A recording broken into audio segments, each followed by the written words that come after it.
መምህሮቻችን እነ ቅዱስ ቄርሎስ እነ ቅዱስ ዮሐንስ አፈወርቅ ለበጎቻቸው የሚሞቱ ነበሩ። እነዚህ ናቸው መምህሮቻችን። እነዚህን ነው ማሰብ።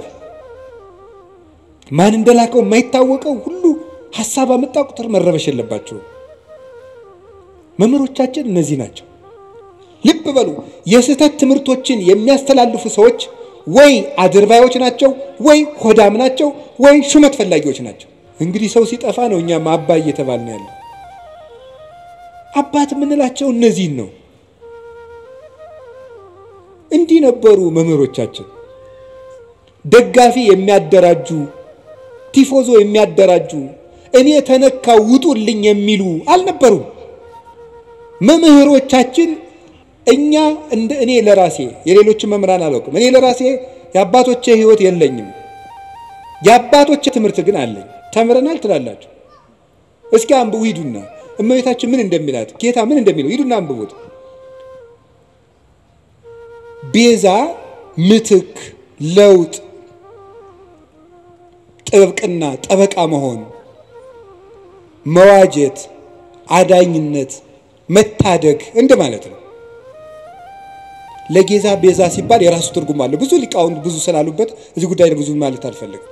እመቤታችን ቤዛ ስንላት ከጌታ ጋር አስተካክለን ሳይሆን ለውጥ ማለት ነው። ምንድነው ለውጥ? ሆኖም ማያውቅን ምስጢር እስራኤል ባህር ቢሸገሩ አይደንቅም። ይሄ ኖህ በውሃ ላይ ሲንሳፈፍ ስለተነገረ እናውቀው የለ። ደመና ከሰማይ ህብስት ቢያወርድ አይደንቀንም። ይሄ እግዚአብሔር መጋቢ ነው፣ ባዶዋን መሬት እንድታበቅል አድርጓታልና። ፈርዖን ቢሰጥም እሱም አይደንቀንም። እግዚአብሔር ጠላትን ማጥፋቱና መግደሉ መቅጣቱ የታወቀ ነው። የሚደንቀን ግን ድንግል እንደሆነች መጽነሷ፣ ድንግል ከወለደች በኋላ ድንግል መሆኗ፣ ሴት አምላክን ወልዷ መታቀፏ ግሩም ነው። ይሄ ታምር ይሏቸዋል የድንግል ማርያም ማህፀን። ይሄን የሚደንቀን ሆኖ የማያውቅን ነገር ያመነች ብጽዕት ኤልሳቤጥም እንዲህ ነበር ያለቻት። ብጽዕት አንቲ እንተ ተአምኒ ከመ ይከውን ቃል ዘነገሩኪ፣ ከእግዚአብሔር ተልከው የነገሩሽ ቃል እንደሚሆን የምታምኝ አንቺ ብጽዕት ነሽ። ያመንሽ አንቺ ብጽዕት ነሽ። ሔዋን የሌላትን እምነት ይዛ በመገኘት የሔዋን ጠበቃዋ ድንግል ማርያም ናት። ቤዛዋ ናት። አንድ ሁለተኛስ ድንግል ማርያም ይዛው የተገኘችው አንድ ድንቅ ነገር አለ። እሱ ምን እንደሆነ ታውቃላችሁ? ትህትና ይባላል። ሔዋን ምን አደረገች መስላችሁ? አምላክነትን ነው የተመኘችው አይደል? በለስን ስትበላ አምላክነትን መመኘት የትዕቢት የመጨረሻው ነው። ድንግል ማርያም ከዛሳ ሊቃውንት ተረጉሙናሉ መስላችሁ? ትህትና ዘይት ነው፣ መንፈስ ቅዱስ ወይም የመንፈስ ቅዱስ ጸጋ መብራት ነው ይላል። ዘይቱ ሲያልቅ መብራቱ ምን ይላል? ይጠፋል። ትህትና ከሰው ሰውነት ሲጠፋ መንፈስ ቅዱስ ከሰው ምን ይላል? ይርቃል። አዳምና ሔዋን የትህትናቸው ዘይት ሲያልቅባቸው የመንፈስ ቅዱስ ብርሃን ከነሱ ራቀ። ራቁታቸውንም ሆኑ። በለስም ቅጠል ቆርጠው አገለደሙ አዳምና ሔዋን። ድንግል ማርያምሳ ያምላክ ተፈሥሒ ፍሥሕት ኦ ምልዕተ ጸጋ እግዚአብሔር ምስሌኪ ደስተኛይቱ ሆይ ደስ ይበልሽ ሲላት እንዲህ ያለ ሰላምታ ለሴት ይገባል፣ ለኔ ይገባኛል፣ ለፍጡር አለች። ተመልከቱ ትሕትናዋን። በሔዋን ባለቀው ዘይቷ በኩል ሞት ወደዚህ ዓለም ገባ። ትሕትናን በተሞላችው እውነተኛይቱ የሕይወታችን ማሰሮ በድንግል ማርያም በኩል መንፈስ ቅዱስ መጣ። ዘይቱ ካለ መብራቱ እንደሚኖር ትሕትና ካለበት መንፈስ ቅዱስ ይኖራል። እና ይሄ እንዴት ያለ ሰላምታ ነው ባለች ጊዜ ጸጋን የተመላሽ ሆይ ያሰኛት ይሄ ነው። ሙሉ ናት እመቤታችን። ትሕትና የጎደላትን የእናቷን ትሕትና ይዛ በመገኘት የሔዋን ቤዛዋ ናት። በትሕትና ትሕትና አያችሁ ዘመዶቼ፣ በእምነት ማጣት ሞት በሔዋን ጆሮ ገባ። በድንግል ማርያም እምነት ሕይወት ቃል በሷ ወደሷ ማህፀን ገባ። በሔዋን እምነት ትህትና ማጣት ሞት ወደኛ ገባ።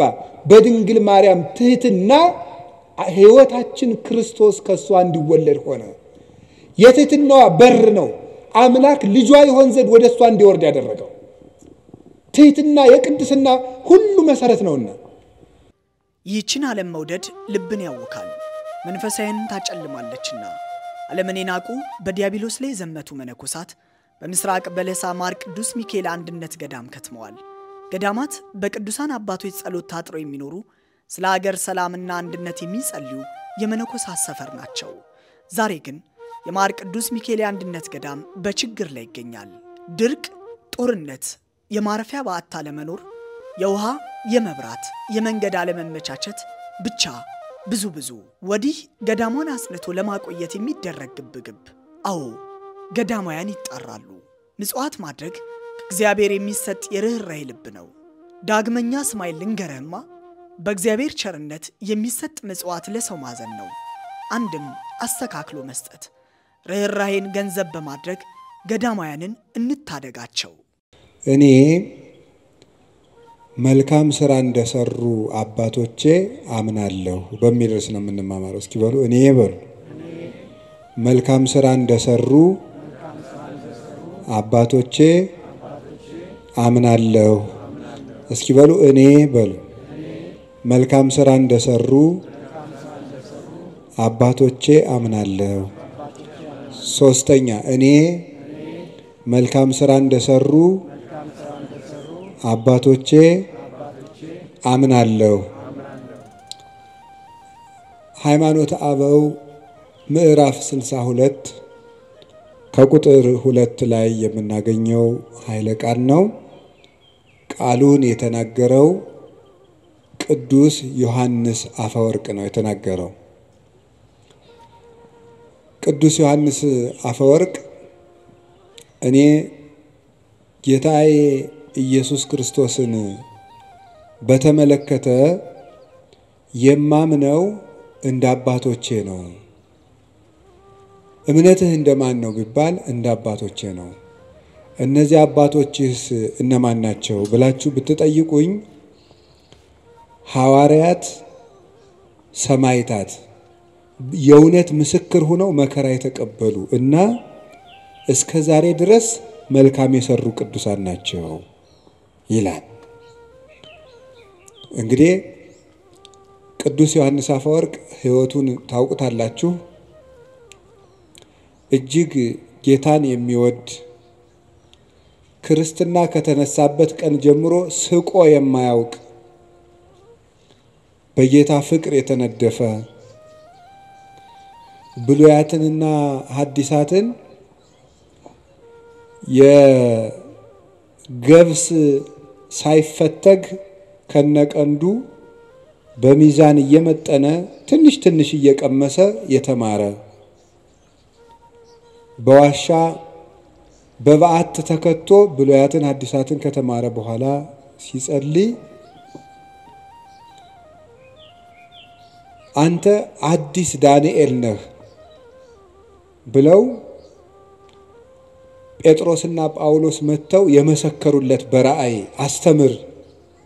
ቅዱስ ጴጥሮስ መጥቶ ውጣና አስተምር፣ ለኔ የተሰጠኝን ጌታ የሰጠኝን የመግቢያ ቁልፍ እንካ። ቅዱስ ዮሐንስ ወንጌላዊም ወንጌልን እየተረጎመለት ያስተማረ ከቅድስና የደረሰ ፍጹም አባት ነበረ። ነብዩ ዳንኤል ህልምን ለናቡከደነጾር ህልሙን ሳይነግረው ተርጉሞለታል። የጠፋበትን ህልም ትንቢተ ዳንኤል ላይ እንደምትመለከቱት ናቡከደነጾር ህልም አይቶ ሲጠፋው ዳንኤል ህልሙንም ትርጉሙንም ነግሮታል። ቅዱስ ዮሐንስ አፈወርቅ ደግሞ ንጉሱ በአንድ ርዕሰ ጉዳይ ይጨነቅ ነበርና የዚያን ጥያቄ መልስ ተርጉሞ ነግሮታል። የንጉሱ ጥያቄ ምንድን ነበረ?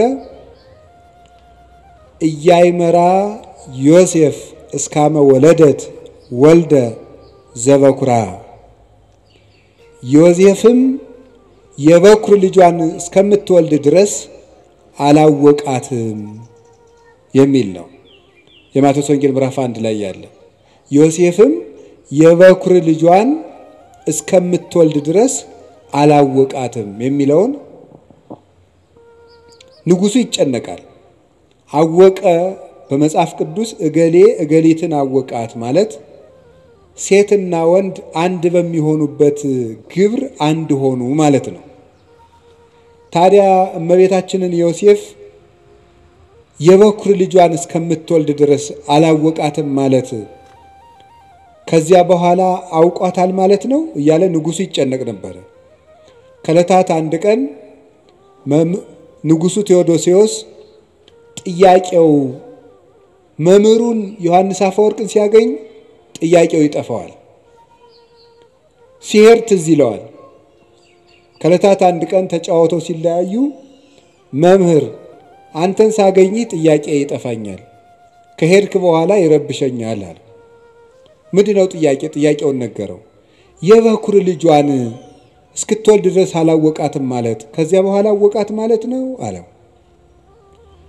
አይ አይደለም፣ እስክትወልድ አላወቃትም የተባለበት ምክንያት እመቤታችን ጌታን የወለደችለት 5 ነገሮችን አይቶ ዮሴፍ የአምላክ እናት መሆኗን ተረዳ ማለት ነው። እስከዚያ ድረስ ግን አላወቃትም። ቢነገረውም አምላክ ከዚያ በፊት ሰው ሆኖ ስለማያውቅ ዮሴፍ ያንን መረዳት የሚችልበት አቅም አላገኘም ነበር። የልደት ግለት ግን ሰብአ ሰገል መጥተው ሲገብሩ፣ እረኞች ሲያመሰግኑ፣ መላእክት ሲያመሰግኑ፣ ብርሃን በቤተልሔም ሲገለጥ፣ ኮከቡ በሁለት መንገድ እየተጓዘ ሲመጣ አይቶ ኮከቡ መጥቶ እመቤታችን ከወለደችበት ላይ መጥቶ ሲቆም አየ። ሰብአ ሰገል 3 ነገስታት መጥተው ሲገብሩለት አየ። ብርሃን ቤተልሔምን ሲሸፍናት አየ። እረኞች የሰማይ ምስጋና ተገልጦላቸው ሲያመሰግኑ አየ። መላእክት ከሰው ጋር ወርደው ሲያመሰግኑ አየ። ይህንን እስከሚያይ ድረስ አምላክን እንደወለደች አላወቀም ነበር። ይህንን ነው ያላወቀው እንጂ ከወለደች በኋላ አወቀ ማለት አይደለም። አወቀ የሚለው ሁለት ይተረጎማል። አባ ጊዮርጊስም ይናገራል። አይመራሰ ዘሀበ ክሌፍና ይተረጎም። አወቃት የሚለው በሁለት ይተረጎማል።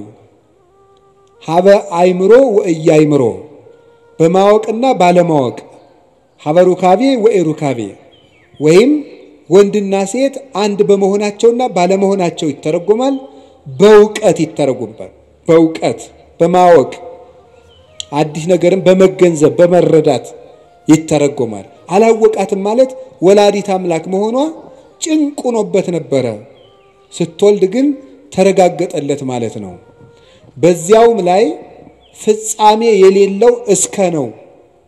ዳርቻ የሌለው እስከ ለሄውም ይታወቅ ዘንድ በመጽሐፍ ቅዱስ ፍጻሜ ያለው እስከና ፍጻሜ የሌለው እስከ አለ። ለምሳሌ እስከ ዓመት ብሉ ብሩክ ዘይመጽእ በስመ እግዚአብሔር፣ በእግዚአብሔር ስም የሚመጣ የተባረከ ነው እስከምትሉ ድረስ ሲል እስከ ይናገራል። ከዳን እስከ ቤርሳቤ ሲል እስከ አለው ወሰን ያለው ነው። ኢተመይጠ ቋ እስካመ ነትገ ማያ አይህ፣ የጥፋት ውሃ እስከሚጎድል ድረስ ቁራው አልተመለሰም ነበር። ከዚያ በኋላ ተመለሰ ማለት አይደለም። ፍጻሜ የሌለው እስከ ነው። ኢወለደት ሜልኮል እስካመ ሞተት፣ ሜልኮል እስከምትሞት ድረስ አልወለደችም። ከወለደች በኋላ ከሞተች በኋላ ወለደች ማለት አይደለም። ፍጻሜ የሌለው ሰው እገሌ እስከሚሞት ድረስ ንስሐ አልገባም ቢባል ከሞተ በኋላ ንስሐ ገባ ማለት አይደለም። ይህ ፍጻሜ የሌለው እስካለ ይህንን ለመግለጥ ነው ብሎ ተረጎመል። ዳንኤል ለናቡከደነጾር የጠፋበትን ህልም እንደተረጎመለት አንተም የጠፋብኝን ጥያቄ ተርጉመህልኛል፣ አዲሱ ዳንኤል ነህ ብሎ የተናገረለት ከጀርባው የነበረችው የእመቤታችን ስዕልም ሰናየ ተናገርከ ዮሐንስ አፈወርቅ፣ ሰናየ ተናገርከ ዮሐንስ ልሳነ ወርቅ፣ አንደበትህ የጠራልህ ዮሐንስ ሆይ በጎ ተናግረሃል ብላ ስዕሊቱ አንደበት አውጥታ እስክትመሰክርለት ድረስ የደረሰባት ነበር። ብሉያቱን ሐዲሳቱን ሲተረጉም የቅዱስ ጳውሎስን መልእክታት በሚተረጉምበት ጊዜ ቅዱስ ጳውሎስ ራሱ ተገልጾ እጁን ጭኖበት ይውል ነበር በአካል በሚጽፍበት ጊዜ። ቅዱስ ዮሐንስ አፈወርቅ ሹመት የማይወድ ፍጹም አባት ነው። ቅስና ሊሾም በተባለ ጊዜ ለጓደኛው ለባስልዮስ ሲነግረው እኔ ካህን መሆን አልፈልግም ማለት ቄሱን ሲባል ቅስና ለማምጣት ካህን መሆን አልፈልግም። ለምን? ሁለት ምክንያቶችን ቢያንስ ልንገራቸው። እሱ ከዘረዘራቸው ጌታ ቅዱስ ጴጥሮስን ከትንሣኤ በኋላ ተገልጦ የዮና ልጅ ስምዖን ሆይ ትወደኛለህ ሆይ ካለው በኋላ ጌታ ሆይ እንደወድህ አንተ ታውቃለህ ባለው ጊዜ እኔን የምትወደኝ ከሆነ ለፍቅር ምልክት በጣም ብዙ ጊዜያትን ጾም፣ እኔን የምትወደኝ ከሆነ መሬት ላይ ተኛ አላለውም። ያለው በጎችን ጠብቅ ነው ይላል። ካህን መሆን ማለት የክርስቶስን በጎች መጠበቅ ነው።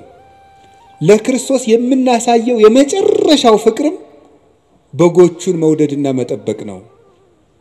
እኔ ለዚህ አደራ የምበቃ ሰው አይደለሁም። በዚያውም ላይ አስበው የሚያድሩ በጎችን መጠበቅ አልችልም። ክርስቶስ የሞተላቸውን በጎች አስነጥቃለሁና ብሎ እምቢ ብሎ ተገዶ የተሾመ ሰው ነው። ዛሬው ደግሞ ተመልከቱ፣ ተገዶ እንኳን ከዚያ በላይ ያለውን ኤጲስቆጶስነት፣ ጳጳስነት፣ ፓትርያርክነት ሊመኘው ይቅርና ቅስና እንኳን አይገባኝም፣ እንዴት የክርስቶስን በጎች እኔ መጠበቅ እችላለሁ ብሎ ጵጵስና ደግሞ ከዚያ በላይ ያለ ዕዳ ነው። አባ መቃርዮስ የሚባል አባት ጳጳስ ሆኖ ለእናቱ ሂዶ የው ጳጳሱኝ እናቴ አላት። እንዲሁ ነከማይህ ሙተ ተገንዘህ ባይ ይሻለኝ ነበር አለች። ለምን እናቴ ሲላት ቀድሞ የምትጠየቅ በራስ ኃጢአት ብቻ ነበር፣ አሁን ግን በሕዝብ ኃጢአት ጭምር ትጠየቃለህ አለችው። ሰዎች አንረዳው። ቅዱስ ዮሐንስ አፈወርቅ እንዲህ አለ ርኅሩህ፣ ድሃ የሚወድ የድሆች ጠበቃ፣ የምጽዋት አባት፣ ፊታይቶ የማያዳላ የፈለገው ሁሉ እንዲያገኘው በከተማው መሃል ፓትርያርክ ሆኖ ብቻውን ሲመላለስ የሚገኝ ለአንዲት ድሃ መሬት ብሎ የቤተ መንግሥት ነገሥታትን የሚገስጽ እውነተኛ የቤተ ክርስቲያን አባት፣ አንደበቱ የጠራለት ነገሩ የተከናወነለት ፍጹም አባት ነው። የቤተ ክርስቲያን ሽልማት ነው። በአማን አፈወርቅ በአማን አፈ ጳዝዮን ዘያሰረግዋ ለቤተ ክርስቲያን በምድራሳቲሁ ቤተ ክርስቲያንን በድርሰቶቹ የሚያስጌጣት የሚሸልማት እውነትም አፈ እንቁ አፈ ማር ነው ይለዋል አባ ጊዮርጊስ። መናፍቃንን የሚለያቸው ቆርጦ የሚጥላቸው አፈ መጥፋይት ለምእመናን በስብከቱ መራራውን ክህደት የሚያርቅላቸው አፈ ሶከር አፈ መዓር ነበር ይላል። ከቃሉ ጋር ናቸው። በጣም ፍጹም መምህር ነው ቅዱስ ዮሐንስ አፈወርቅ። እግዚአብሔርን መስሎ ያስተማረ እና እሱ ሲናገር ስለ እምነት ከጠየቃችሁኝ መከራ እንደተቀበሉ አባቶቼ መልካም እንደሰሩ አባቶቼ አምናለሁ አለ። ይሄው እሱም አባቶቹን መሰለ። እምነት ደብዳቤ ከሆነ ምግባር ደግሞ ማህተም ነው። አልቦ ዘያነጤኒ እስመ ማኅተመ ሥጋሁ ለክርስቶስ እጸውር በሥጋዬ ቅዱስ ጳውሎስ ሲናገር ገላትያ ምዕራፍ 6 ላይ ሲናገር የክርስቶስን ማህተም በስጋ የተሸክም ያለውና ማንም አያድክመኝ ይላል። የክርስቶስ ማህተም ያለው በክርስቶስ ስም መከራ መቀበል ነው። በክርስቶስ ስም ያመኑ ለዘመኑም ቅርብ የነበሩ በሱ ሕግ ጸንተው ምግባር የሰሩ ለምግባራቸውም መከራ የተቀበሉ እነዚህ እውነተኛ መምህራን እነዚህ ናቸው አለ። እሱም እንደዚህ አድርጎ ነው ያስተማረን። እየተሰደደ እየተገረፈ እየራበው እየጠማው ነው ያስተማረን። እንደዚህ ያሉ መምህራንን እምነት እንደነሱ ነው ማምነው እንደቀደሙት መከራ እንደተቀበሉት እንደተመቻቸው አይደለም እስከ ሕይወታቸው ፍጻሜ በጎ እንደሰሩት እግዚአብሔርን በመከራ ውስጥ ሆነው እንዳዩት እንደነዚያ አምናለሁ። ሌሎችም አባቶች ተባብረውበታል። በብሉይም በሐዲስም የተቀመጠ ነው ይሄ። አሁን ይሄንን ርዕስ የመረጥኩት ወድጄ አይደለም። ምእመናን በየጊዜው ጥያቄ ይወለዳል። ሰይጣን እኔ በጣም ረባሽና ክፉ ያለ ቤት ስራ እንዳንቀመጥ የሚበጠብጥ መሆኑን የማየው በየወሩ የቤት ስራ የሚሆነን አንዳንድ ጥያቄ ይነሳል። ለዚህ ወር አንድ ጥያቄ ያስነሳል በሆነ ሰው የሚቀጥለው ወር ደግሞ አንዱ ይናገራል። አምና የሆነ ጊዜ የዛሬ ምናምን ዓመት ስለ ታምረ ማርያም፣ ቀጥሎ ስለ ገድለ ተክለ ሃይማኖት፣ ቀጥሎ ስለ እንትን፣ ቀጥሎ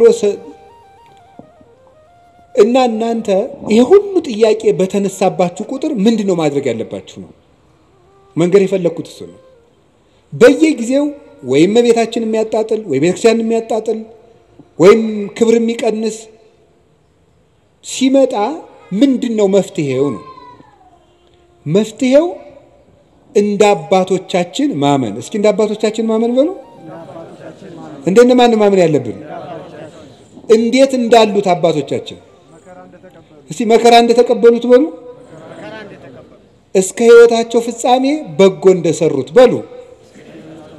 እንደ አባቶቻችን ምን እንላለን? እናምናለን።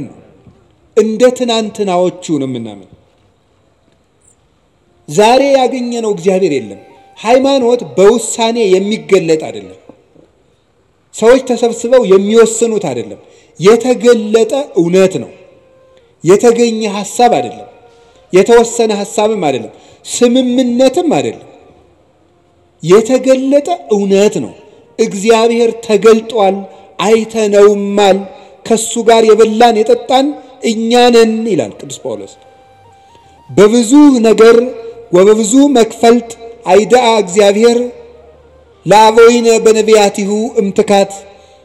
እግዚአብሔር በብዙ ህብረ ትንቢት፣ በብዙ ህብረ መልክ፣ በብዙ አነጋገር፣ በብዙ ጎዳና ለአባቶቻችን በነቢያት ከቀድሞ ጀምሮ ተናገረ። ወለነሰ በዳሃሪ መዋይል ነገረነ በወልዱ ወቦቱ ፈጠሮ ለኩሉ ወረሰዮ ወራሴ ኩሉ ዘውቱ ጸዳለ ስባቲሁ አምሳለ አራያሁ ዘይእህዝ ኩሎ በኃይለ ቃሉ።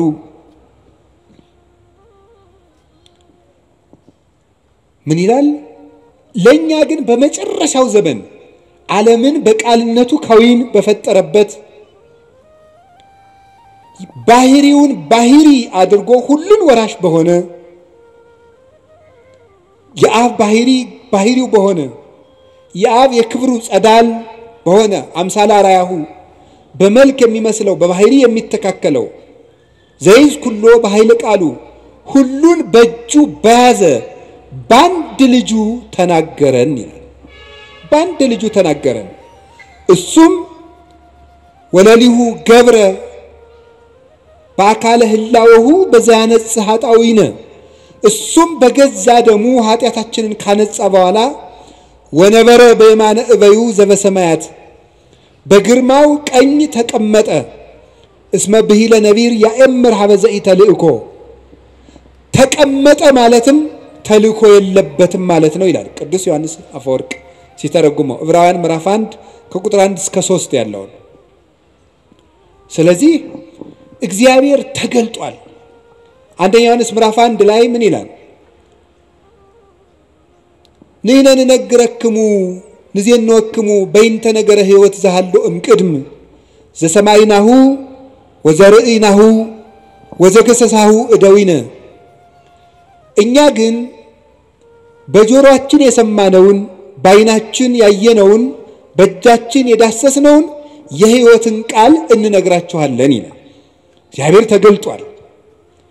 እግዚአብሔር አብ በልጁ ተገልጧል። እግዚአብሔር መንፈስ ቅዱስ በወልድ ተገልጧል። እግዚአብሔር ወልድ አብን ሰብኮናል፣ መንፈስ ቅዱስን ሰብኮናል። እሱን አይተን አብን አይተነዋል፣ መንፈስ ቅዱስን አይተነዋል።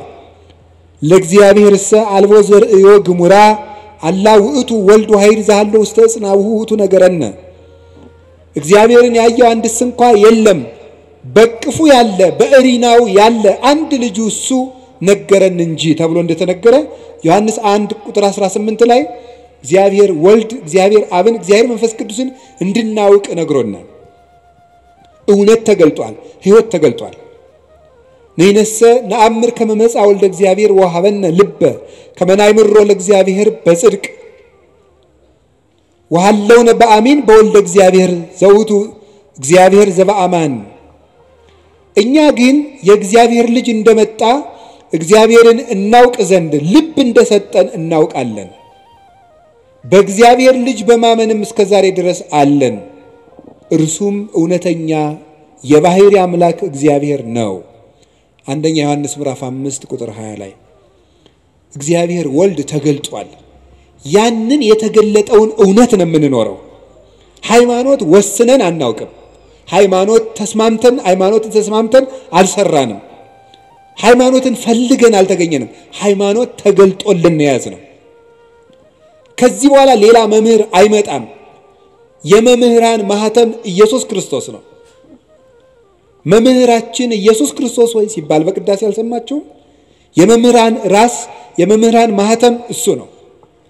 ሰው ሁሉ ቢያስተምር ወደ ክርስቶስ ለመድረስ ነው። ሌላ ትምህርትም የለም። አልቦ ዘይክል ሳርሮ ዘይንበለ ዘተሳረረ። ከተመሰረተው መሰረት በቀር ሌላ መመሰረት የሚችል ማንም የለም። ያንን የተገለጠውን እውነት እንዴት አድርገን ነው የምናገኘው? ማን የሚናገረው ነው እውነት? አንዱ አንዱን ይለናል። የማን ነው እውነት? የማን ነው ትክክል?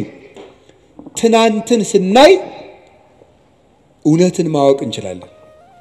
ትናንትን ስናይ በኦሪት ዘዳግም ምዕራፍ 32 ቁጥር 8 ላይ እንዲህ የሚል ቃል አለ። ተዘከሩ መዋዕለ ትካት ወለበው ዓመታተ ተዘከሩ መዋዕለ ትካት፣ ያለፈውን ዘመን የቀደመውን ዘመን አስቡ። ወዓመታተ ወለብው ዓመታተ፣ የቀድሞዎችንም ዓመታትንም አስተውሉ። ተሰአሎ ላቡከ ወይነግረከ፣ አባትህን ጠይቀው ይነግርሃል። ወለሊቃውንቲከ ይዜንውከ፣ ሊቃውንትንም ጠይቃቸው ያስተምሩሃል። የቀደመውን ዘመን እስራኤል ሆይ አስብ ይላል። እንደ ትናንት ነው የምንኖረው። እግዚአብሔር የትናንትና አምላክ ነው። ዛሬኛ ፈልገን ያገኘነው አይደለም። ስለዚህ በትናንትናው መሰረት ላይ ቁመን ስንፈትሸው ሁሉ ገለባ እየሆነ እየቀለለ እናገኘዋለን። ግድ የላችሁ ምእመናን፣ ከባድ ጭንቅ ክደት ለቤተክርስቲያን እንግዲህ የሚመጣ ክደት የለም። የትናንትናው ነው እየታደሰ ብቅ የሚል አንዳንድ ቀን ትናንትና ናሪዎስ የተካዱት ንስጥሮስ የካዱ ሌሎች ያሉት ነው የሚመጡት። ሌላ አይመጣም። የትናንትናው ክደት ዛሬ የሚመጣ ከሆነ መድኃኒቱ ምንድነው? የትናንትናውን መልስ ማወቅ ለዛሬው ክደት መድኃኒት ነው። የዛሬው ክደት ነገ የሚመጣ ከሆነ የዛሬውን መልስ ማወቅ ለነገው ክደት መድኃኒት ነው። እውነቴን ነው የምነግራችሁ። ጌታ እስከሚመጣበት ድረስ አዲስ ክደት አይመጣም። የሚመጣው ክደት ሁሉ ትናንት የተካደው ነው። ያንን ራሱን እያሻሻለ የሚመጣ አሁን አንተ በቅተህ ነው ነብዩ ነው እንደዚህ አይመጣም ልትሉ የሰው ሊና መቼ ረፍት የለው አይደል? መቼስ እኔ በቅቻለሁ አላልኩም ጌታዬ እያልኩ ያለሁት ምን ማለት ነው? ክደት እየታደሰ ሄዳል እንጂ ሁሉም ክደቶች ተክደዋል። እግዚአብሔር የለም ከተባለ ተብሎ ነበር። ድንግል ማርያም እንዲና ተብሎ ማለት ከሆነ ተብሎ ነበር። ትናንት የተባለ ሁሉም ተብሏል። ያ ግን ዘመናትን ትውልዱ ረስቶታል ተብሎ ሲታሰብ ይቆይና ሰይጣን ብቅ ያደርገዋል። የዚያን ጊዜ ሆ ብለን እንደነግጣለን። ግን አዲስ ነገር የለም። እንዳትታወቁ ከፈልጋችሁ ትናንትን እወቁት። እግዚአብሔር በኦሪት ዘዳግም እስራኤል ታሪክህን እወቅ ነው። ታሪክህን እወቅ እንዳትጠፋ። የትናንትናውን ዘመን ጠይቅ። ማን ነው የምትጠይቅ? አባቶችህን ጠይቃቸው ይነግሩሃል አለ። በምግባር የወለዱህን በተግባር የወለዱትን ላመኑት እምነት በተግባር የኖሩትን የትናንትናዎችን አባቶች ጠይቁ። ሊቃውንትን ጠይቃቸው ይነግሩሃል የትናንትናዎችን። ሊቃውንት ባልኩ እንግዲህ እኔን ማለት አይደለም፣ ወይ ገሌን ማለት ወይ አባ ገሌን አይደለም፣ ወይ መጋቢ ሐዲስ ገሌን እያልኩ አይደለም። የትናንትናዎችን ሊቃውንት ከሕይወታቸው ጋር የኖሩትን ጠይቋቸው። መጽሐፋቸው አለላችሁ። ለምን ነው የምትሸበሩት? አለኮ ለሁሉ ነገር አባቶቻችን እነሱ መከራውን ገፈታ ቀምሰው ለኛ ሁሉን ነገር ሰርተውልን ሄደዋል። ቅዱስ ጳውሎስስ ምን አለን? ጌታ በመኃልየ ዘሰሎሞን ደግሞ የተናገረው ንገራችሁ። እመሰ ኢያእመርኪ ሰናይት እማንስት፣ አንቺ ከሴቶች ሁሉ ያማርሽ ሆይ ራስሽ ማወቅ ከተሳነሽ አንቺ ራስሽ ካላወቅሽ የኔ መንገድ ከጠፋሽ ጻኢ ውስተ ሰኮና ሆሙ ለመሬት፣ የመንጋዎችን ሰኮና ተከትለሽ ውጪ አለ። የመንጋዎችን ተከተለ። ወራእይ ማህፃ አይጣሊኪ ውስተ አይጻዳት ሆሙ ለኖሎት፣ አንቺ ከሴቶች ይልቅ ያማርሽ የሚላት ማን ነው? የክርስቲያን ነፍስ ነው። ስለ ሴት አይደለም እያወራው ያለሁት። ከሴቶች ሁሉ ያማርሽ የክርስቲያን ነፍስ ሆይ አለ። ለጊዜው ለእስራኤል ነው እንደሚላቸው። አንቺ ራስሽ የኔን መንገድና ትክክለኛውን የእምነት ዕውቀት ማወቅ ካቃተሽ ጻኢ ውስተ ሰኮና ሆሙ ለመሬት፣ የመንጋዎችን ሰኮና ተከትለሽ ውጪ አለ። የኔ መንጋ የነበሩትን ለነሱ የነቢያትን ነው፣ ለኛስ የሐዋርያትን የሐዋርያውያን አበውን የሰማይታትን የሊቃውን የነሱን ሰኮና ተከትለ ስትመጣ እውነተኛውን ጎዳና ታገኘዋለህ። ወራይ ማሐሳ ጣሊኪ ውስተ አይጻዳት ሆሙ ለኖሎት፣ የፍየል ግልገሎችሽንም በረኞቹ ድንኳን አጠገብ አሰማሪያቸው ማለት ልጆችሽን በነቢያት ጉባኤ በሐዋርያት ጉባኤ በሊቃውንት ጉባኤ በጉባኤያቸው ዳርቻ አውያቸው ይላል። ዳርዳሩን የሚሮጥ የፍየል ግልገል ለቀበሮ ሆኖ መቅረቱ አይቀርም። ከሮኞቹ ድንኳን ያራቀ ግልገል ግን ማንም አይነጥቀው። ድንኳኑ አልተፈታም፣ ጉባኤ ቤት አልተፈታም። እኛ እንደ እኔ ለራሴ የሌሎች መምራን አላውቅም። እኔ ለራሴ የአባቶቼ ሕይወት የለኝም፣ የአባቶቼ ትምህርት ግን አለኝ። እግዚአብሔር የገለጠልኝ ነገር ገለጠልኝ ምለው ዛሬ አየው ሰማሁት ምለው የለኝም። የተገለጠላቸውን መምህራን ትምህርት ግን ሳልቀንስ አስተምራለሁ። ጉባኤ አለ፣ መለካት እችላለሁ፣ መመዘን እችላለሁ። የምናገረው ነገር በአንደኛው ክፍለ ዘመን ሊቅ ይመዘናል። በነ ቅዱስ ኢሬኔዎስ በነ ቅዱስ አግናጢዮስ መጽሐፋቸው አለ፣ ምስክር ነው። በግዕዝ አለ፣ በግሪክ አለ፣ በእንግሊዘኛ አለ። የነ ቅዱስ ዮሐንስ አፈወርቅ አለ። ሚዛን ላይ መቆም እንችላለን። እኔ ማስተምረው ትምህርት ትናንት ያስተማሩትን ነው። ይሄንን ሰው አባቶቻችን እኛ ላይ እምነት ካጣችሁ ትናንትን ፈልጉ። የእውነቴን ነው። ፍልስጤማውያን የትቢያ የሚደፉበትን የአብርሃምን ጉድጓድ መፈለግ ይገባል። እንደ አባታችን እንደ ይስሐቅ ሲቆፍር አባቶች ሲደፍኑበት መጨረሻ የአብርሃምን ውሃ አገኘው።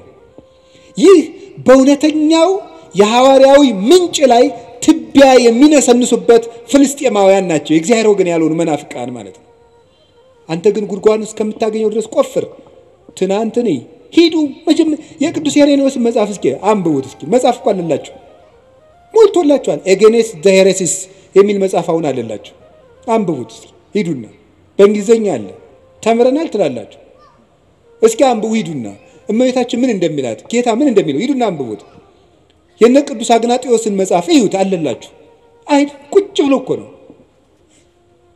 እንዴ መጽሐፍ ቅዱስን እነሱ መጽሐፍ ቅዱስ ከጠቀስክ እኮ መጽሐፍ ቅዱስ የሰበሰበው ሊቅ ትምህርት ማመን አለብህ። መጽሐፍ ቅዱስን በጥብቅና የጠበቀው ቅዱስ ሄሬኔዎስ ነው። ቅዱስ ሄሬኔዎስ ሰብስቦ እንዲጠረዝ ያደረገው መጽሐፍ ቅዱስ እየጠቀስክ ሄሬኔዎስ የሚያምነውን ክርስቶስ ሄሬኔዎስ ያመናትን ማርያም እንደ ሄሬኔዎስ ማስተማር አለብህ። ትናንትን ነው የምናየው ዘመዶች። ግልገሎችሽን በረኞቹ ድንኳን አጠገብ አሰማሪ። ልጆቻችሁን የት ነው የምታሰማሯቸው ዛሬ? እውነቴን ነው። ጉባኤያችሁን ፈልጉ፣ መምህሮቻችሁን እወቁ። ጉባኤ ቤት እኔ ጉባኤ ቤት መምህር ስለሆንኩ አይደለም፣ ጉባኤ ቤት ስለሚባል ነገር እወቁ። የእውነቴን ነው የምነግራችሁ። መምህሮቻችሁን ማወቅ አለባችሁ።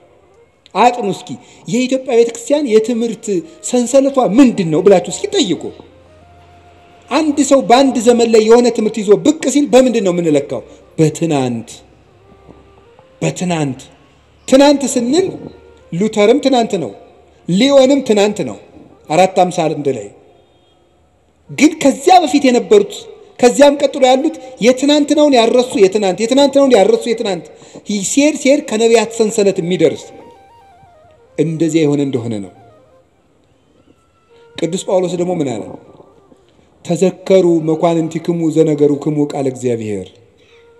የእግዚአብሔርን ቃል የነገሯችሁን ዋኖቻችሁን አስቡ። እነማንን አስቡ? ዋኖቻችሁን አስቡ። የትናንትና ዋኖች አሉንኛ መሰረት የሆኑ ዋኖችን በጉባኤ ኒቂያ ዋና የነበሩት እነ ቅዱስ አትናቴዎስ፣ በጉባኤ ቆስጥንጥንያ ዋና የነበሩት እነ ቅዱስ ጢሞቴዎስ፣ በጉባኤ ኤፌሶን ዋና የነበሩት እነ ቅዱስ ቄርሎስ፣ እነ ቅዱስ ዮሐንስ አፈወርቅ፣ እነ ቅዱስ ሳዊሮስ ዘስሙናይን፣ እነ ቅዱስ ሳዊሮስ ዘአንጾኪያ አሉ። የትናንትናዎቹ በየርዕሰ ጉዳዩ አሉላችሁ። የሚያበጥሯት እመቤታችን የባህሪያችን መመኪያችን ትምክህታችን ምልክታችን እንደሆነች ንስጥሮስን ጳጳሱን ቁጭ አድርጎ የሰበከው የቅዱስ ጵሮቅለስ ትምህርት ወይም የቅዱስ ኤራቅሊስ ትምህርት አለላችሁ። በእንግሊዘኛ አለ፣ በግዕዝ አለ፣ በአማርኛ አለ። አሁን የምናገረው ራሱ አልዋሽም አለ። የአባቶቻችን ትምህርት ግን የለ እንዳይመስላችሁ። ሰይጣን ሊረብሻችሁ ይችላል። መልስ ታጡ በጊዜው መልስ የሌለ ሊያስመስልባችሁ ይችላል። እኔ አሁን በየጊዜው ይሄንን ርዕሰ ጉዳይ እያልኩ አይደል መልስ የምሰጣችሁ። ለአጠቃላይ ለሚነሳ ስተት ቀድማ ቤተክርስቲያኒቱ ይዛው ከቆየችው ትምህርት ያፈነገጠ ሲመጣ እናንተ ወደ ትናንት ዘወር ማለት ነው። ስለዚህ የእግዚአብሔርን ቃል የነገሯችሁን ዋኖቻችሁን አስቡ። ዕብራውያን 13:7 እንዳትረሱ። ዋኖቻችሁን አስቡ። ችግር ሲገጥማችሁ ዋኖቻችሁን አስቡ። ዋና መሰረቶቻችን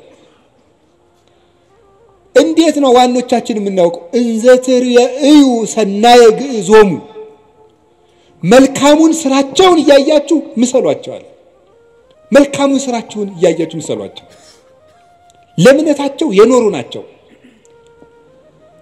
እምነት ሲከብዳቸው ተግባር ሲከብዳቸው በእምነት ያመካኙ አይደሉም። ክርስቶስን ለመውደዳቸው ምግባር መስራት ሲያቅታቸው ክርስቶስ ስለሚወደኝ ምግባር አያስፈልገኝም የሚሉ ለስጋቸው ጠበቃ የቆሙ አይደሉም። ራሳቸውን ዘንግተው ለክርስቶስ የኖሩ ልክ ቅዱስ ጳውሎስ ገላትያ ምዕራፍ 2 ቁጥር 20 ላይ አንሰ ይሃሎኩ ወበሕይወተ ክርስቶስ ሃሎኩ፣ እኔ አሁን ሕያው ሁኜ የለውም በእኔ የሚኖረው ክርስቶስ ነው ይላል። እኔ በሕይወት የለውም በእኔ የሚኖረው ክርስቶስ ነው ይላል ቅዱስ ጳውሎስ። ራሳቸውን ትተውት ጨርሰውት ክርስቶስ በእነሱ የሚኖርባቸው የክርስቶስ ሰሌዳ የሆኑ ቴዎዶሲዮስ ዘአንጾኪያ የሚባል ሊቅ ጳውሎስ ዘይትናገር ቦቱ ክርስቶስ የሚናገርበት ጳውሎስ ይለዋል። ክርስቶስ የሚናገርበት ጳውሎስ እኔ ያለ የለሁም በእኔ የሚኖረው ክርስቶስ ነው። አባት የምንለው ይሄንን ነው። እንግዲህ ሰው ሲጠፋ ነው እኛም አባ እየተባልን ያለው። አባት የምንላቸው እነዚህን ነው። ምእመን ሽጠው እንጀራ የሚያጠራቅሙትን አይደለም፣ ራሳቸውን ሽጠው ትውልድ የሚያተርፉትን ነው። እነዚህ ናቸው አባቶቻችን የትናንትናዎቹ ለቤተ ክርስቲያን የኖሩ ለምእመናን ራሳቸውን ቤዛ አድርገው የሰጡ።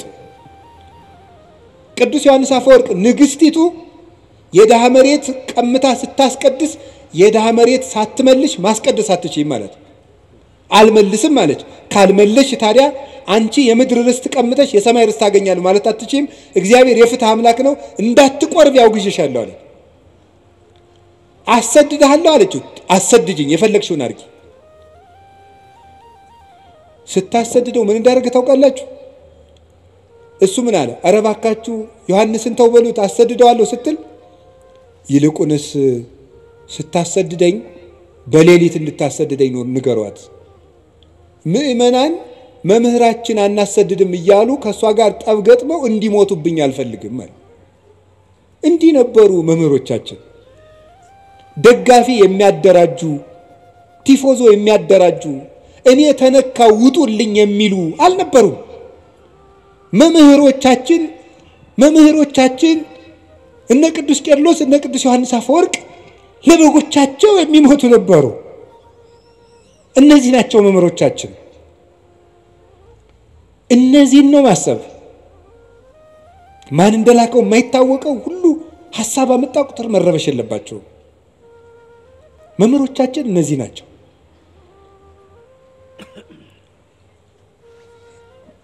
መልካሙ ስራቸው ምስክራቸው ነው። ቅዱስ ቄርሎስ ደግሞ እንዲህ አለ። ሃይማኖተ አበው ምዕራፍ 78 ቁጥር 2 ላይ ነይነሰ በእንተ ሥርዓተ መድኃኒነ ነአምን ከመ እምነተ አበዊነ ቅዱሳን። እኛስ ስለ ጌታችን ስለ መድኃኒታችን ስለ ኢየሱስ ክርስቶስ ተዋሂዶ ንጹሃን ክቡራን እንደሆኑ እንደ አባቶቻችን እናምናለን። ነይነሰ ንተሉ እምነተ አበዊነ ቅዱሳን ዘእንበለ ተወላውሎ። እኛ ግን ንጹሃን ክቡራን የሚሆኑ የአባቶቻችንን ሃይማኖት ቀኝም ግራም ሳንል እንከተላለን። እስመ ሶበ አንበብነ መጻሕፍተ እልክቱ ሰራይነ አልባቢነ። የነሱን መጽሐፍ በተመለከትን ጊዜ ልቡናችንን ወስነን ገተን ይዘነዋልና። የነሱ መጽሐፍ ማሰሪያችን ነው፣ የልቡናችን ማህተም ነው። ልቡናችን በአባቶቻችን መጽሐፍ አርፏል ይላል ቅዱስ ቄርሎስ። ወኢናብ ካላ ሃይማኖተ ዲበ ሃይማኖት ርትዕት። በቀናች ሃይማኖታችን ላይ ሌላ ነገር አንጨምርበት። እንዴት የቀና ጎዳና እንሄዳለንና በጥርጊያ ጎዳና የምንሄድ ነን ይላል ቴዎዶሲዎስ ተቀብሎ። ንጉስ በሄደበት ጎዳና የምንሄድ ነን፣ የንጉስ ክርስቶስን ጎዳና የምንከተል ነን። ቅዱስ ሳዊሮስ ዘአንጾኪያ ሃይማኖተ አበው ምዕራፍ 85 ቁጥር 10 ላይ ሲናገር ውእቱ አእምሮ ዘያድህን ዘተወከብናሁ ቅድመ እምአበዊነ ቅዱሳን ለባሰያነ እግዚአብሔር። እግዚአብሔርን ከለበሱ እግዚአብሔር ካደረባቸው ከንጹሃን አባቶቻችን አስቀድመን የተቀበልነው የሚያድን ሃይማኖት ይህ ነው ይላል። የሚያድን ሃይማኖት ከንጹህ አባት የተገኘ ነው። ንጹህ አባት ሰንሰለቱን ያስተላልፈው ነው። ልብ በሉ። የስህተት ትምህርቶችን የሚያስተላልፉ ሰዎች ወይ አድርባዮች ናቸው፣ ወይ ሆዳም ናቸው፣ ወይ ሹመት ፈላጊዎች ናቸው፣ ወይ ምስጋና ፈላጊዎች ናቸው። ንጹህ ትምህርት ያስተማረውን አባት ሂድና እየው። ዮሐንስ አፈወርቅ ትሁት፣ ቅዱስ ቄርሎስ ትሁት፣ ቅዱስ ኤፍሬም እንደው ትሁት፣ እኔ ጌታ ያንተን ወንጌል ማስተማር አይገባኝም ብሎ ዋሻ ውስጥ ዶ የሚሸሸግ ነበር ቅዱስ ኤፍሬም። አንተ በልልና የሰበከውን ወንጌል እኔ ትቢያው እንዴት አድርጌ ያስተምረዋለሁ እየተባለ እያሉ እያቸው እነ ቅዱስ ኤጲፋኒዮስ ሹመት አልፈልግም እያሉ በአዝመራ መካከል ጠፍተው ከተደበቁበት ታስረው ተይዘው እየመጡ ነበር የሚሾሙት። የክርስቶስ ትምህርት ያደረበት አባት የክርስቶስን ሕይወት ያሳያቸዋል።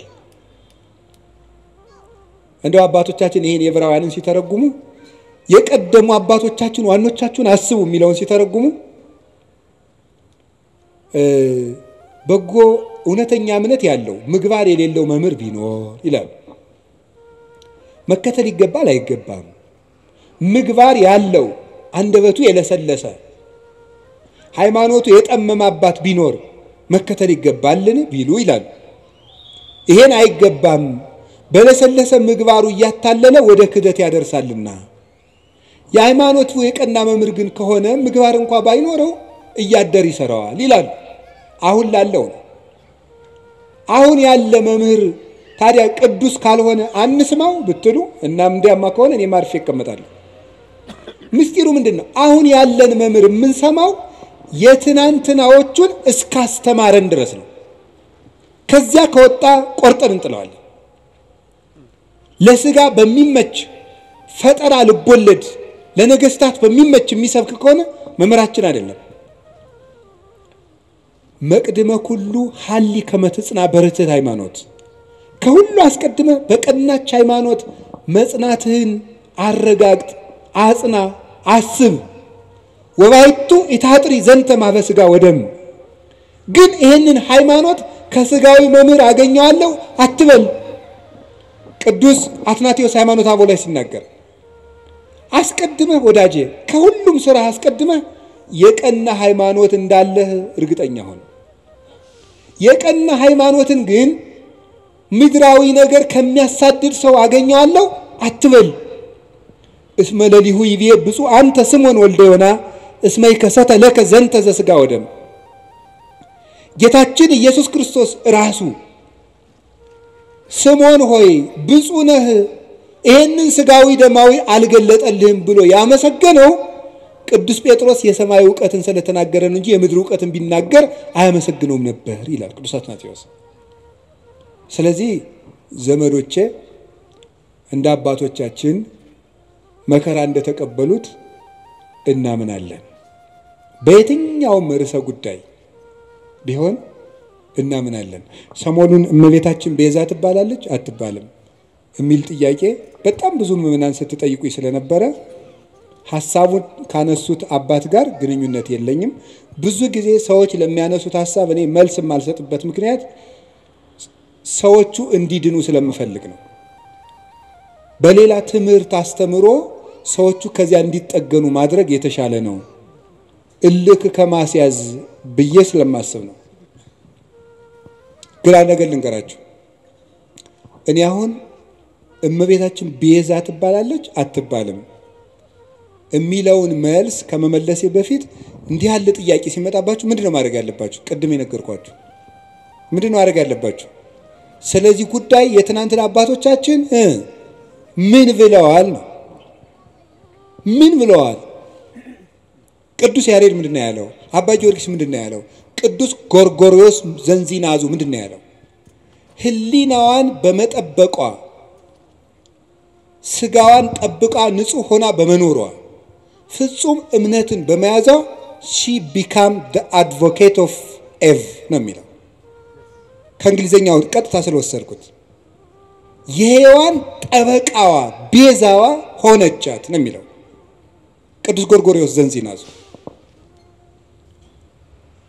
ታዲያ ምንድነው ማድረግ የፈለጋችሁ ይባል? ሄዳችሁ ትናንትን ማየት ነው። ይባላል አይባልም ሐሳብ ሲገጥማችሁ ምን ተብሏል? እስኪ መምህር አባቶች ምን ብለዋል በዚህ ጉዳይ ላይ? ኑረውበታል እኮ። ግን እንደው ይሄ ልነግራችሁ ፈልጌ ነው። እኔ አንድ ገጠመኝ ልንገራችሁ። ሰሞኑን ኢየሩሳሌም ነበርኩኝ እና እመቤታችን ቤዛ ትባላለች አትባልም የሚለው እዚህ በጣም ብዙ እየተምታታ ስለሆነ ብዙ ሰው ስለዚህ ጉዳይ መልስ ስጠን ምናምን ያለ ቴክስትም ያደርግልኛል። ዝም ብዬ ቁጭ ብዬ ስል ጋይድ የሚያደርገን ሰው ጀሚር ይባላል እና ጀሚር ሲሄድ ልጁን ተካልን። ልጁ ፋዲ ይባላል። አው ሰበሰብኩት አይደል? ፋዲ ይባላል። እና እኔ መተዋወቅ ሰውን ስሙን መጠየቅ ደስ ይለኛል። ማን ነው ስምህ ስለው ፋዲ አለኝ። አረብኛ ነው። ፋዲ ማለት ምን ማለት ነው ስለው ቤዛ ማለት ነው አለኝ። እኔ በጣም ነው የገረመኝ። እና ፋዲ እንኳን ቤዛ ተብሏል። እኔ እውነቱን እኮ ነው የምነግራችሁ ማለት ነው። እንደው ፋዲ ባቅሙ ቤዛ እየተባለ እመቤታችንም እንዴ እና እኔ በጣም በየቀኑ ፋዲን ባገኘሁት ቁጥር በጣም ሲገርምና አብራራልኝ አልኩት። የምሬንም ነግራችሁ ውሸቴን አይደለም። 2-3 መምህራን ጋር ፋዲን አስታውቀዋለሁ ከነ ትርጉሙ በእንግሊዘኛ እንዲተረጉምልን እያደረኩ እና ፋዲ ምን ማለት ነው ግን ቤዛ ስለው ራስን እንደ ክርስቶስ ለሌላው አሳልፎ መስጠት ማለት ነው። ቤዛ ማለት እንደዚህ ያለ ማን ነው? ፋዲ በሉ እንጂ እንደዚህ ብሎ ራሱ የነገረኝ ማን እንደሆነ ታውቃላችሁ? ፋዲ ነው። እና በጣም ገርሞኝ እግዚአብሔር እንዴት ነው የሚያስተምረው በጣም ነው የገረመኝ። ስለዚህ ጉዳይ ዝም ማለት ነበር የፈለኩኝ። አንደኛ ማንም ሰው ትልቅ ሰው የሚሆን ትንሽ ሰው ይስታል፣ ወደ መንገዱ እንዲመጥ ገማረው እንጂ እልክ ይዞት እንዲጠፋ እኔ አልፈልግም። እግዚአብሔር በሚያውቀው ዝም ማለት ፈልጌ ሳለ ፋዲ እንደዚህ ያለኝ እናም ከዛ እኔ ለዚህ የስሙ ትርጓሜ ዮሐንስ ወንጌልን ነገርኩት። አልቦ ፍቅር ዘይአቢ እምዝ ፍቅር ከመብሲ ዘይሜጡ ቤዛ ነፍሰ ቢጹ ራሱን ለባልንጀራው አሳልፎ ከሚሰጥ በቀር ከዚህ የሚበልጥ ፍቅር የለም አለ። ራሱን ለባልንጀራው አሳልፎ የሚሰጥ ከዚህ የሚበልጥ ፍቅር የለም። ይህንን በእንግሊዘኛ ስልኬ ላይ መጽሐፍ ቅዱስ አውጥቼ አስነበብኩት። ፋዲም ፎቶ አንስቶ አረብኛ መጽሐፍ ቅዱስ ላይ አነበዋለሁ ብሎ ሄደላቸዋለሁ። እና በጣም ብዙ ሊቃውንት ትምህርት ሰጡበት ስለከረሙ እመቤታችን ቤዛችን ናት። ቤዛችንም የሆነችው ምን በማድረግ እንደሆነ 1-3 ሐሳብ ብቻ ልንገራችሁ። በጣም የሚያስደንቁ ጉዳዮች። ቤዛ ማለት ምን ማለት ነው? ምትክ፣ ለውጥ። መጽሐፌን አንብቡት ማስታወቂያ እየሰራው ሊሆንብኝ ብሎ ነው እንጂ እኔ አሐቲ ድንግል የምትባለው መጽሐፌ ላይ አንድ ምዕራፍ 6 ላይ ቤዛዊት ዓለም ብዬ ጽፌያለሁ። ማንበብ የእናንተ ድርሻ ነው አይደለ? ጉዳዩ ከመነሳቱ በፊት ይሄ ጉዳይ እኔ ወደዚህ ጉዳይ አልመጣሁም። ቀድሜ ግን ሐሳቡን ጽፌያለሁ በዚህ ጉዳይ ላይ እና ቤዛ ምትክ፣ ለውጥ፣ ጥብቅና፣ ጠበቃ መሆን፣ መዋጀት፣ አዳኝነት፣ መታደግ እንደማለት ነው። ለጌዛ ቤዛ ሲባል የራሱ ትርጉም አለው። ብዙ ሊቃውንት ብዙ ስላሉበት እዚህ ጉዳይ ላይ ብዙ ማለት አልፈልግም። እመቤታችን ቤዛ ስንላት ከጌታ ጋር አስተካክለን ሳይሆን ለውጥ ማለት ነው። ምንድነው ለውጥ? ከመጀመሪያይቱ ሴት የጎደሉ ነገሮች ነበሩ። ያንን በዚያችኛይቱ ሴት ምትክ ይዛ በመገኘት ነው ቤዛ የሆነችው። የሔዋን ለውጥ በመሆን የመጀመሪያው እናታችን ሔዋን እምነት ጎድሏት ነበር። ምንድን ያልኳችሁ ንገሩኝ እንጂ እምነት ይጎላት ነበር። ምንድነው እምነቱ? ለመበላይክሙ እንትኮ በለሰ ሞተ ትመውቱ፣ ይህንን ዕፀ በለስ ስትበሉ ትሞታላችሁ። ማነው እንደዚህ ያለው? እግዚአብሔር። ሰይጣን መጣና ይህንን በለስ ስትበሉ ምን ትሆናላችሁ? አምላክ ትሆናላችሁ። አሁን ሔዋን ይህንን ስታምን የእግዚአብሔርን ቃል ካደች ማለት ነው። ስለዚህ እናታችን ሔዋን ምን ጎደላት? እምነት ጎደላት። እግዚአብሔርን ተጠራጠረችው። አይ ሊሆን አይችልም ብላ ዲያብሎስን አመነች፣ እግዚአብሔርን ካደችው። በተግባር ካደች ማለት የእግዚአብሔርን ቃል ተጠራጠረች። እግዚአብሔር አይናችሁ እንዳይገለጥ ስለፈለገ ነው እንጂ እውር እንድትሆኑ ፈልጎ እውሩናችሁ እንድትቀሩ ፈልጎ ነው እንጂ ስለምትሞቱ አይደለም ብሎ ዲያብሎስ ሲነግራት አሃ ነው ብላ የእግዚአብሔርን ሐሳብ ተጠራጥራ የዲያብሎስን ተቀበለች። አሁን የመጀመሪያይቱ ሴት እምነት ስላጣች በዚያ እምነት ማጣት ምክንያት ሞት ወደዚህ ዓለም ገባ። ከዚያስ ሁለተኛይቱ ሔዋን ድንግል ማርያም ምን አደረገች? እግዚአብሔርን ትወልጃለሽ፣ የምትወልጂው በድንግልና ነው አላት። ይሄ ነገር እንዴት ነው ሊሆን የሚችለው ብላ ጠየቀች። እኔ ወንድ አላውቅም።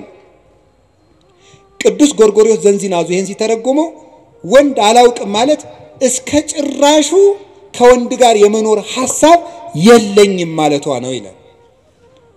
ሌሎችም ቅዱስ አትናቴዎስ ቅዱስ ቄርሎስ ተርጉመውታል። ሶስቱም እስከ ፍጻሜው ድረስ ህሊና የራሱ የታተመ ነው ማለቷ ነበረ። ታዲያ ምን አለ? ለእግዚአብሔር የሚሳነው ነገር የለም ማለት ነው። ለእግዚአብሔር የሚሳነው ነገር የለም። ተወልጃለሽ አለ፣ እንደ ቃልህ ይደረግልኝ። ልብ በሉ፣ ዛሬ አምላክ ሰው ከሆነ በኋላ ሰዎች ሁሉ እንዴት አምላክ ይሆናል እያሉ ማመን አቅቷቸዋል ታምር ከተደረገ በኋላ። ድንግል ማርያም ግን ሆኖ የማያውቅን ምስጢር ለመጀመሪያ ጊዜ ያመነችው የመጀመሪያይቱ ምእመን ናት። የመጀመሪያይቱ አማኝ ሆኖ የማያውቅን ምስጢር። እስራኤል ባህር ቢሸገሩ አይደንቅም ይሄ። ኖህ በውሃ ላይ ሲንሳፈፍ ስለተነገረ እናውቀው የለም። ደመና ከሰማይ ህብስት ቢያወርድ አይደንቀንም ይሄ። እግዚአብሔር መጋቢ ነው፣ ባዶዋን መሬት እንድታበቅል አድርጓታልና። ፈርዖን ቢሰጥም እሱም አይደንቀንም። እግዚአብሔር ጠላትን ማጥፋቱና መግደሉ መቅጣቱ የታወቀ ነው። የሚደንቀን ግን ድንግል እንደሆነች መጽነሷ፣ ድንግል ከወለደች በኋላ ድንግል መሆኗ፣ ሴት አምላክን ወልዷ መታቀፏ ግሩም ነው ይሄ። አይኑ መንክር ዘይደሉ ከመናንክር። እንደው ልናደንቅ የሚገባን እንደው ድንቅ ታምር ምንድነው ይላል ቅዱስ ኤራቅሊስ ሃይማኖተ አበው ምዕራፍ 49 ቁጥር 5 ላይ ሲናገር፣ ልናደንቀው የሚገባን ድንቅ ነገር ምንድነው? ሰማይኑ ዘአዝነመ ህብስተ፣ ሰማይ ዝናምን ያዘነመ ሰማይ ነው የሚደንቅህ። ወሚመ አምላክ ዘለብሰ ሥጋ፣ ወይስ ሰው የሆነ አምላክ ይደንቅሃል? በትርኑ ባሕሩኑ ዘተከፈለ ከማንሶሱ ውስቴቱ፣ እስራኤል እንዲሻገሩበት የተከፈለ ባህር ይደንቅሃልን? ወሚመ ድንግል ዘወለደት ዘይንበለ ዘር ወምድር ወለደት ተረክበ ማኅተመ ድንግልናሃ፣ የተከፈለው ባህር ያስደንቅሃል? ወይስ ያለ ዘር የጸነሰች ያለ ወንድ ዘር የወለደች ከወለደች በኋላ ድንግልናዋ ታትማ የምትኖር ሴት ትደንቅሃለች? አንተ አይሁዳዊ ለመትብለኒ ምን ትውቱ ታምራት ዘተገብረ በኀቤክሙ፣ በእናንተ ዘንድ የተደረገ ታምራት ምንድነው? እስኪ ታምር ንገረኝ።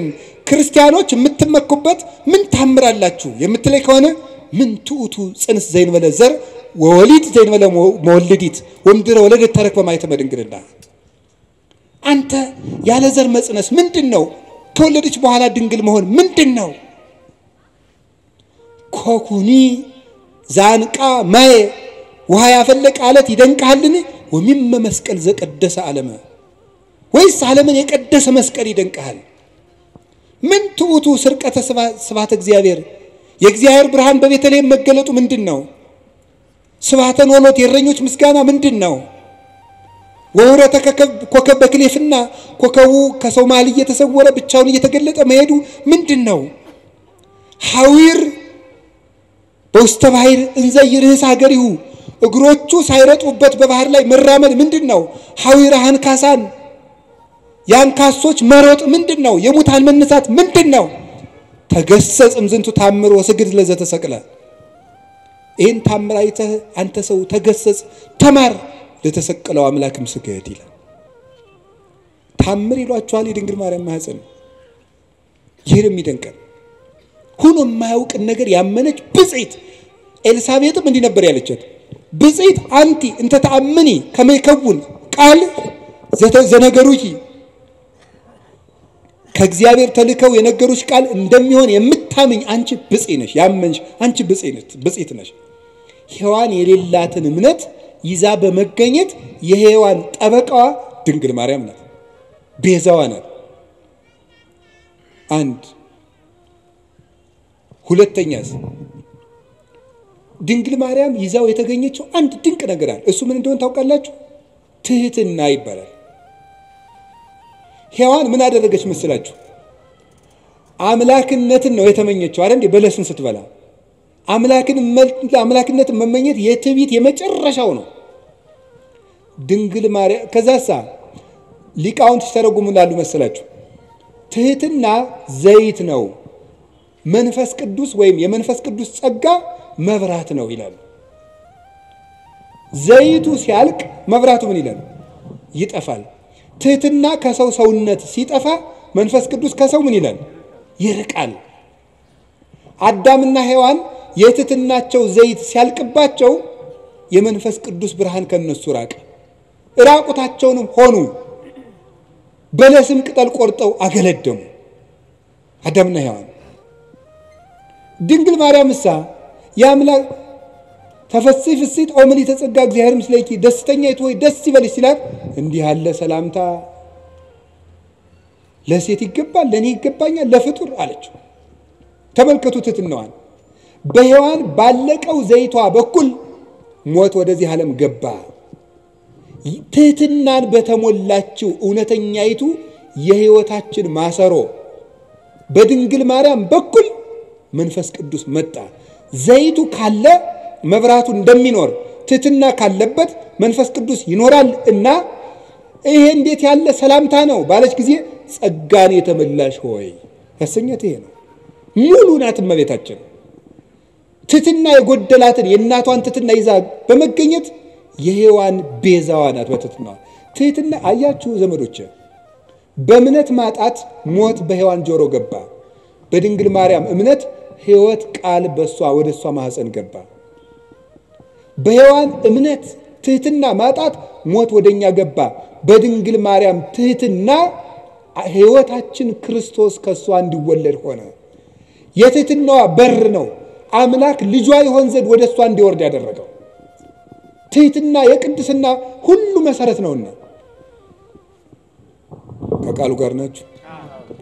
ንጽህናዋስ ብትሉ ንጽህናዋስ ምን ይላል መሰላችሁ? ድንግል ማርያም ምንድን ነው የምትባለው? የእግዚአብሔር ምንድን ነው የምትባለው? በሉ እንጂ ከተማ በሉ እንጂ የእግዚአብሔር ምን መዝሙር 86 ስላለ ይሄንን ነቅዱስ ኤፍሬም ነቅዱስ ያሬድ የእግዚአብሔር ከተማ አምልተው እና አባ ጊዮርጊስ አምልተው አስፍተው ተርጉመውታል። የእግዚአብሔር ከተማ ማለት ምን ማለት ነው? በነገራችሁ ላይ አንድ እንደኔ ያለ ሰው ዝም ብሎ ደርሶ የእግዚአብሔር ከተማ አይባልም።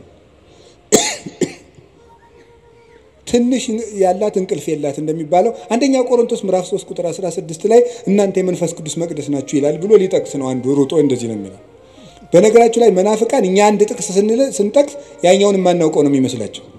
የጅል ነገር እናውቀዋለን፣ ጠፍቶን አይደለም። ያኛው ይሄኛው በንስሐ ነው። የእግዚአብሔር ከተማ የተባለችው ማለት ከእግዚአብሔር ውጭ ወደሷ ምንም ነገር ገብቶባት የማያውቅ ማለት ነው። የሚያስደንቅ እኮ ነው። ይሄ በድንግልና መጽነሷን ብቻ አይደለም፣ ሕሊናዋ ውስጥ ራሱ ከእግዚአብሔር ውጭ ምንም ሐሳብ ገብቶባት የማያውቅ። አይገርማችሁም? አይገርማችሁም?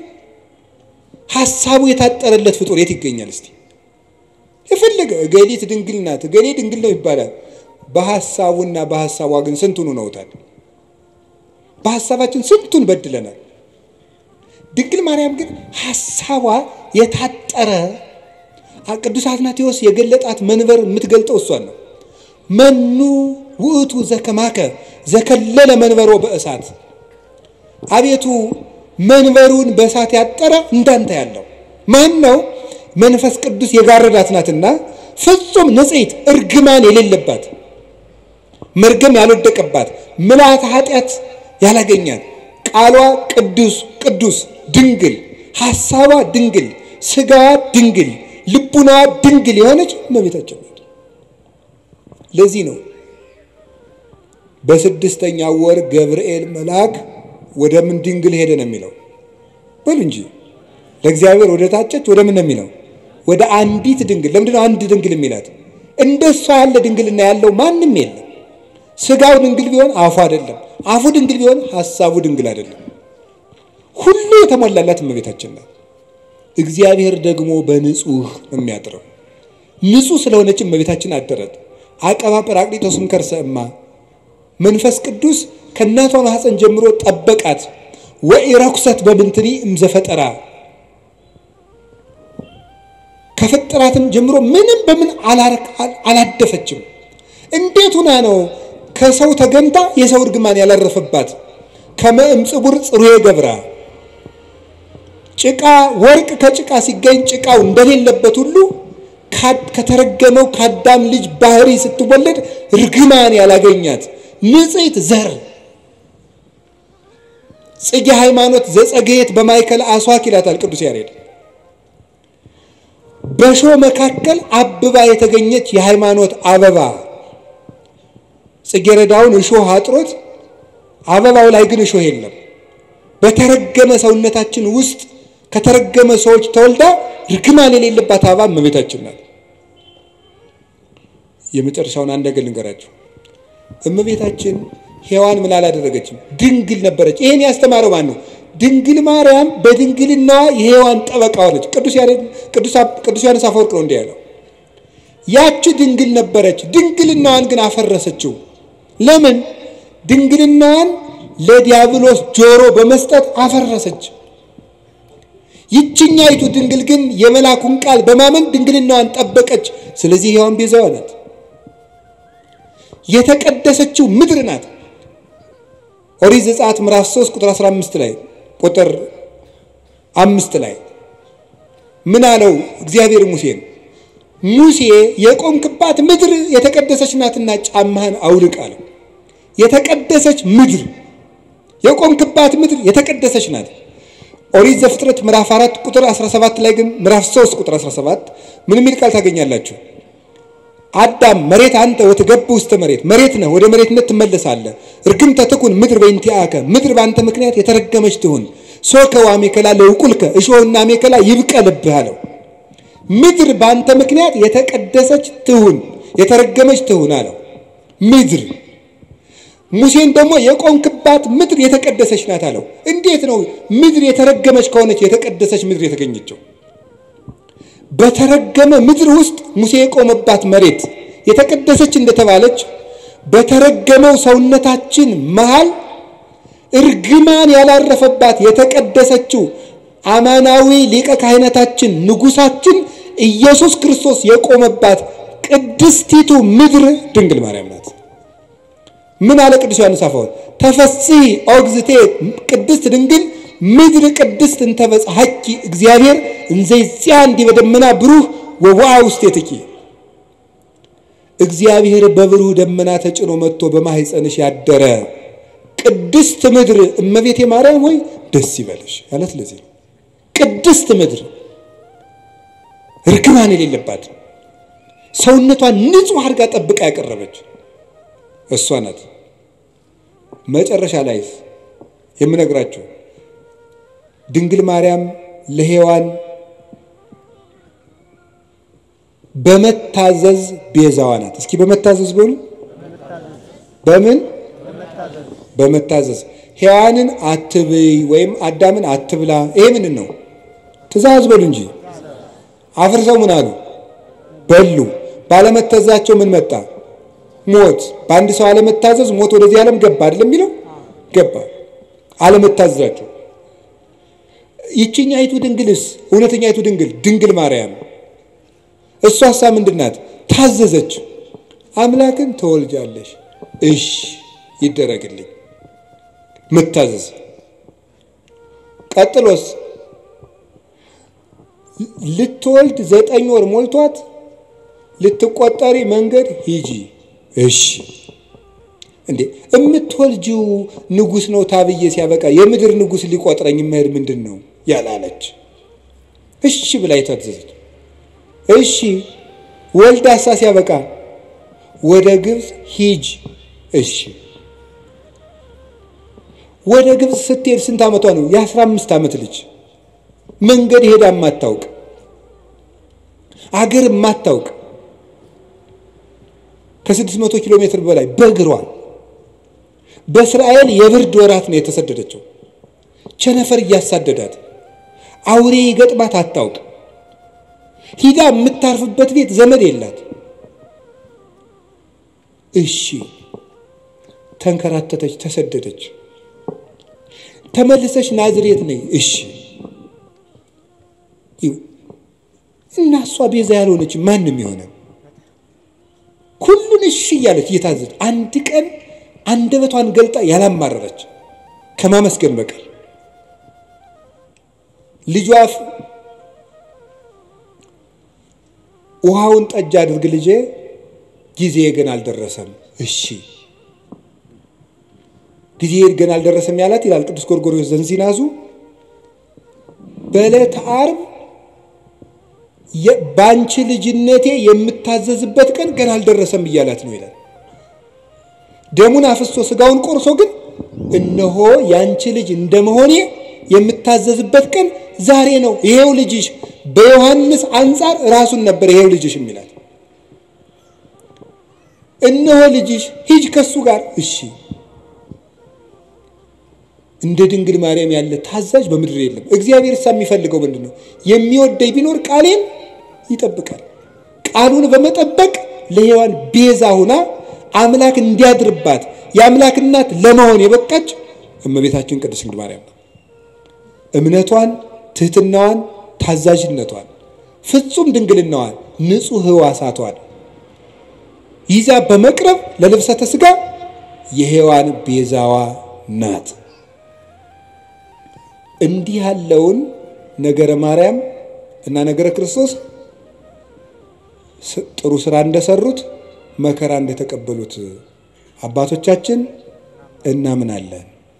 የአክል ሃይማኖት ዘአልቦ ጥልቀት ነውር የሌለበት ሃይማኖት በቂ ነው። ቅዱስ ቄርሎስ ወእምነት በቅድስት ድንግል ከመይት ወላዲተ እግዚአብሔር በሥጋ ድንግል ማርያም እግዚአብሔርን በሥጋ እንደወለደች ማመን በቂ ነው ይላል። ነገ እመቤታችን ናት። እመቤታችን ለኛ ምልክታችን ናት። አደገ ልንገራችሁ። በጉባኤ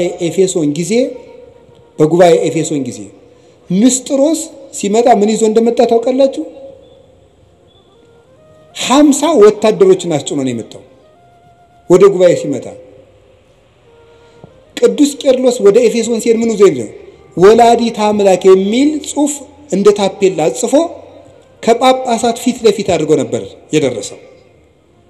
ወላዲተ አምላክ ወላዲተ አምላክ ወላዲተ አምላክ የሚለው ቃል ለኛ ምልክታችን ነው። ነፃ ስንወጣ ጌታችን ኢየሱስ ክርስቶስ ከመስቀሉ ስር የሰጠን የነፃነት ማህተም የሆነ ምልክት የሆነ ስም ነው ወላዲተ አምላክ የሚለው። ጌታሳ በስሙ የሚቀድሰን በደሙ ያነጻን ምህረቱን የሚያድለን፣ ድንግል ማርያም ግን ወደ ክርስቶስ ምህረት የምታደርሰን የእምነታችን ምልክት። እንደውም ቅዱስ ዮሐንስ አፈወርቅ የሚናገረው ልናገርና ልጨርስ። ወእሰብክ እመንገለ ድንግልናሃ ለማርያም የድንግል ማርያምን ድንግልና ምልክት አድርጌ ክርስቶስን እሰብከዋለሁ። እስኪ በሉ ሁላችሁ የድንግል ማርያምን ድንግልና በሉ። ምልክት አድርጌ ክርስቶስን እሰብከዋለሁ። ምኑን ምልክት አድርጌ? እኛ የተሰቀለውን ክርስቶስን እንሰብካለን አይደል? ቅዱስ ጳውሎስ ክርስቶስን ለመስበክ የማንን ድንግልና ምልክት እናደርጋለን? የእናቱ ድንግልና። የእናቱ ድንግልና ክርስቶስን በሰበክንበት ሁሉ ክርስቶስ አምላክ ለመሆኑ ምልክታችን ነው። እሷ ድንግል ናት። ድንግል በሉ። እሷ እናት ናት በሉ። ስለዚህ ስንት ናት ግን? እሱ አምላክ ነው፣ እሱ ሰው ነው። ስንት ነው እሱ? እሷ ድንግል ናት። ስትወልድ ድንግልናዋ ተለውጧል አልተለወጠም? እሱ አምላክ ነው። ሰው ሲሆን አምላክነቱ ተለውጧል አልተለወጠም? አልተለወጠም። እሷ ድንግል በመሆኗ እናትነት ቀርቶባታል አልቀረባትም? እሱ አምላክ በመሆኑ ሰውነቱ ተለውጧል አልተለወጠም? እሷ ቀድሞ ምንድናት? ድንግል በሉ። በጸነሰች ጊዜ ምንድናት? ከወለደች በኋላ ምንድናት? እሱ ከመወለዱ አስቀድሞ ምንድነው? አምላክ በሉ። ተጸንሶ ሳለ ምንድነው? ከተወለደ በኋላ ምንድነው? የድንግል ማርያም ድንግልና የማይለወጠው ድንግልና ለማይለወጠው ልጅቷ ምልክታችን ነው። ትናንትም ድንግል፣ ዛሬም ድንግል፣ ነገም ድንግል፣ ትናንትም አምላክ ዛሬም አምላክ ነገም አምላክ ብለን ለመስበካችን ምልክታችን እሷ ናት። ኢየሱስ ክርስቶስ ዘትማልም ወክመ ውእቱ እስከ ለዓለም። ኢየሱስ ክርስቶስ ትናንትም ዛሬም እስከ ዘላለሙ ድረስ ሕያው ነው። እኔ ግን መከራ እንደተቀበሉ በጎ ስራ እንደሰሩ አባቶቼ አምናለሁ። ወስብሐት ለእግዚአብሔር። ይቆየን። ይህችን ዓለም መውደድ ልብን ያውካል፣ መንፈሳዊን ታጨልማለችና ዓለምን የናቁ በዲያብሎስ ላይ ዘመቱ መነኮሳት በምስራቅ በለሳ ማር ቅዱስ ሚካኤል አንድነት ገዳም ከትመዋል። ገዳማት በቅዱሳን አባቶች ጸሎት ታጥረው የሚኖሩ ስለ ሀገር ሰላምና አንድነት የሚጸልዩ የመነኮሳት ሰፈር ናቸው። ዛሬ ግን የማር ቅዱስ ሚካኤል አንድነት ገዳም በችግር ላይ ይገኛል። ድርቅ፣ ጦርነት፣ የማረፊያ በአታ ለመኖር፣ የውሃ፣ የመብራት፣ የመንገድ አለመመቻቸት ብቻ ብዙ ወዲህ ገዳሙን አጽንቶ ለማቆየት የሚደረግ ግብግብ። አዎ ገዳማውያን ይጣራሉ። ምጽዋት ማድረግ ከእግዚአብሔር የሚሰጥ የርህራሄ ልብ ነው። ዳግመኛ ስማይ ልንገርህማ በእግዚአብሔር ቸርነት የሚሰጥ ምጽዋት ለሰው ማዘን ነው። አንድም አስተካክሎ መስጠት፣ ርህራሄን ገንዘብ በማድረግ ገዳማውያንን እንታደጋቸው።